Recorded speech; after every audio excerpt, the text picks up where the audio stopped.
Welcome back to the show. My next guest is going to inspire you to get outdoors. I mean, we are so fortunate in the Ottawa region, so many hiking trails and biking paths and great opportunities to get outside with family and friends and enjoy nature, even on your own. You know, we know that both physically and mentally, it is so good to get out in nature and get some exercise, whether it be rigorous exercise or relaxing exercise. I am joined by Eric Collard. He is the Executive Director of the Prescott Russell Recreational Trail. Welcome. Great to have you back here. Yeah, thanks for having me again. We're just talking about you've gone into the comedy world now too. Yeah. How's that been going for you? It's going well. It's we're actually working on a fundraiser for the trail, so comedy and the trail together. I love it. But yeah, earlier you were talking about the mental aspect, and that's something that I think is really important, especially after the pandemic. Yeah. We've seen our usage increase dramatically in the trail. We've got some counters at some of the pavilions, and it's been a huge asset for the community. I know a lot of folks in Ottawa don't know the trail very well. It's in the East End. There's a link that actually is part of the city, but the trail that I run is 72 kilometers dedicated trail. Wow, 72. Between Ottawa and the Quebec border.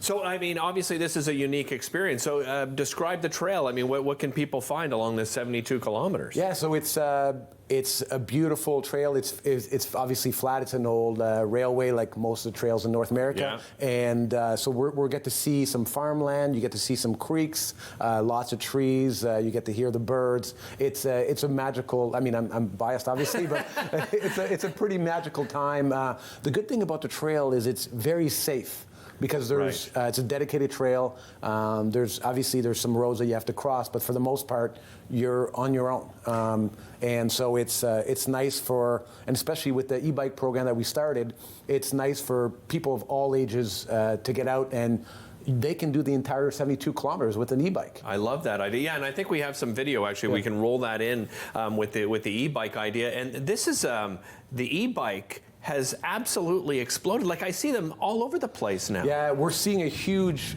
increase of e-bikes on the trail as well, and we also want to provide those folks who might not have the means to buy one, to actually rent one. With a grant that we got last year, we bought 10 e-bikes. Okay. And 2 or 3 partners in the Vankleek with Bose, in Plantagenet with Café sur la Rive, and in Bourget with Mike Deans. You can show up on site, obviously book on our website, show up and get a helmet and get a bike and be on the trail within minutes. That is amazing. And, you know, not everybody, you know, is, you know, in a position where they may have mobility issues. They can't necessarily, you know, cycle. And this gives them the opportunity to actually do it. So do you rent these then? Is that what happens? So you rent them with 1, 2, or 4 hour blocks. Everything's done online, like I said, and it's a great way to get out. And like you said, if you've got the reduced mobility, or you might not be able to last hours on a bike, not everyone's a cyclist, or it's a great way to kind of get out, get some fresh air, and really see.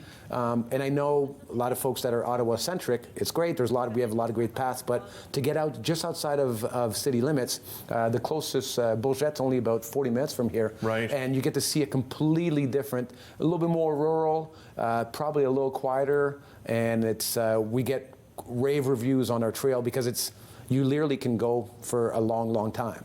Along the bike trail, are there certain points that people can stop, like sightseeing sort of areas? Yeah, we're creating some loops for the villages. So we launched our loop in Vankleek Hill, so you can see some museums. Obviously, our partners at Bose. There's also a vineyard, for most people that might not know, just outside of Vankleek Hill. Yeah. So we're trying to create a one-stop shop for people that want to have an experience.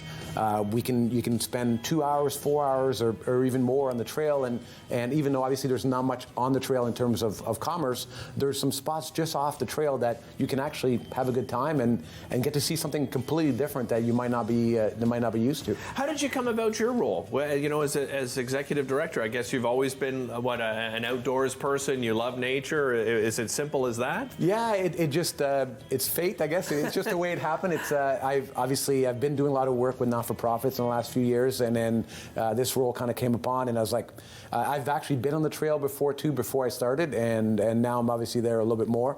But it's great. I love to promote some active some activities for that, for the obviously for the physical, but also for me, especially recently, the mental stuff is so important. You've got sort of these rest pavilions, right, along the way. I think you have 5 of them now, and you're working on another. We're working on the 6th one is being constructed. Actually, I just got some videos this morning. It's getting built this summer. We got a grant from the Trillium Fund to build the 6th one. So the good thing about these stops is they're a complete rest stop. So you've got a gazebo, you've got a dry toilet, and some of them have also electricity. We're working on getting a charging station for e-bikes as well. So there's some plans down the road. So it's again, like I said, I'm a little biased, but I think we've got a nice jewel for the region that not many people, especially in Ottawa, know about. So how do you maintain the trail? I mean, you mentioned the Trillium Foundation. Obviously, they've stepped up to help you out. Where does funding come from?